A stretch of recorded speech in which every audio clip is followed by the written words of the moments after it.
She will be remembered as one of the toughest school heads in Kenya, a petite woman whose no-nonsense attitude is still talked of 1 year after she retired from teaching. Pacifica Moraa Nyambongi has been a teacher for 36 years. She spent the last 24 years at Pangani Girls High School, where she served as principal for 13 years. Although this mother of 3 is now channeling her energy to farming, she still spares time to follow the happenings in the education sector. And she says the school's burning crisis is shocking. It's actually sad. Because even when we say we continue teaching, I am not sure effective learning is going in these other schools. Because we are most of the time more looking after a fire than really working. When asked where she thinks we are going wrong, her first response is on style of management and communication between heads and subordinates and students too. When the principal puts a wall between him or her and the junior workers, you are finished. Because teachers can plan these strikes, by the way. You know, Kenyans have this mentality of when you are put somewhere, you eat fast. You know, we forget as principals, as you are eating, that worker you are not paying is watching. Tell me how they will want you to stay there.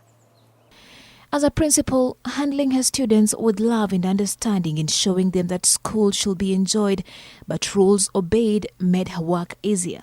You can't believe that I was telling students not to eat food if it's not well cooked and it's not enough. I tell them, but don't throw stones. Because we must sort out, and don't say the principal must go because I don't cook. And we had a slogan, you must be taught and be taught well. You must be fed and fed well, and you must produce grades. A lot of reasons have been given as contributing factors to the rampant school fires and other cases of indiscipline in our schools. Some are legit, others are said to be mere excuses. But what has stood out in all these conversations is the issue of moral decadence, where youngsters inadvertently ape what adults do, especially those that occupy positions of influence in the society. When you see a parent coming to school and slapping a teacher, and how will the student obey that teacher? When you see a parent coming to school to shout at the principal, how will that child obey the principal? When a parent comes and the principal chases the parent in front of the daughter, how pleased will that student be? And even these teachers who went to sleep on the road, imagine. Yani watoto wanaangalia TV, they see my maths teacher, Mrs. Nyambongi, is on the road. Sasa nimevaa trousers, miguu juu.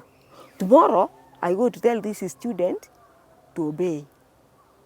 These teachers didn't have a choice to go to the streets. But you see, in our country, that has become the norm. Strike, waste time. The officers. Nyambongi says these are some of the issues that should be looked at, as well as interrogating the recommendations of previous task forces before any new one is formed. Similarly, every institution must be run by law and in a precise order, and according to her, those laying blame on Education CS Fred Matiang'i are pointing their fingers in the wrong direction.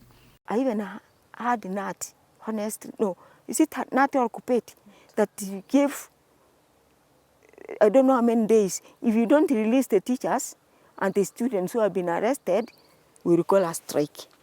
What type of country are we in? Mercy Juma Okande, NTV.